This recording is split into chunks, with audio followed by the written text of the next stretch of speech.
Hi കൂട്ടുകാരെ, ഞാനിവിടെ പറയാൻ പോകുന്നത് ഒരു ചെറിയ കഥയാണ്. കിട്ടുകാക്കയുടെയും മിട്ടുകാക്കയുടെയും. കിട്ടുകാക്കയും മിട്ടുകാക്കയും വളരെ നല്ല കൂട്ടുകാരായിരുന്നു. ഒരു ദിവസം അവർ വെറുതെ ഒരു തർക്കമുണ്ടായി. അവരിൽ ആരാണ് മിടുക്കനെന്നും ഉയരത്തിൽ ആരാണ് പറക്കുന്നതെന്നും എന്നായിരുന്നു അവരുടെ തർക്കം. നമ്മളിൽ ആരാണ് മിടുക്കനെന്ന് നമുക്ക് പരീക്ഷിച്ചു നോക്കാമെന്ന് കിട്ടുകാക്ക പറഞ്ഞു. മിട്ടുകാക്ക അത് സമ്മതിച്ചു. കിട്ടുകാക്ക പറഞ്ഞു, നമ്മൾ രണ്ടുപേരും കാലിൽ കനമുള്ള സഞ്ചി തൂക്കി പറക്കണം. ഏറ്റവും ഉയരത്തിൽ പറക്കുന്ന ആളായിരിക്കും വിജയിക്കുന്നത്. രണ്ടുപേരും പന്തയത്തിന് തയ്യാറായി. കിട്ടുകാക്ക ദുഷ്ടനും കൗശലക്കാരനുമായിരുന്നു.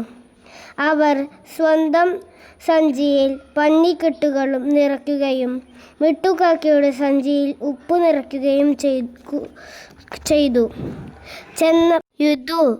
കുറച്ചു ദൂരം ചെന്നപ്പോൾ മഴ പെയ്യാൻ തുടങ്ങി. കിട്ടുകാക്കയുടെ സഞ്ചിയിലെ പഞ്ഞിയിൽ ഭാരം കൂടി വന്നു. മിട്ടുകാക്കയുടെ സഞ്ചിയിലെ ഉപ്പായതിനാൽ ഭാരം കുറഞ്ഞു വന്നു. അങ്ങനെ മിട്ടുകാക്ക പന്തയത്തിൽ വിജയിച്ചു. ഈ കഥയുടെ ഗുണപാഠം എന്താണ് കൂട്ടുകാരെ?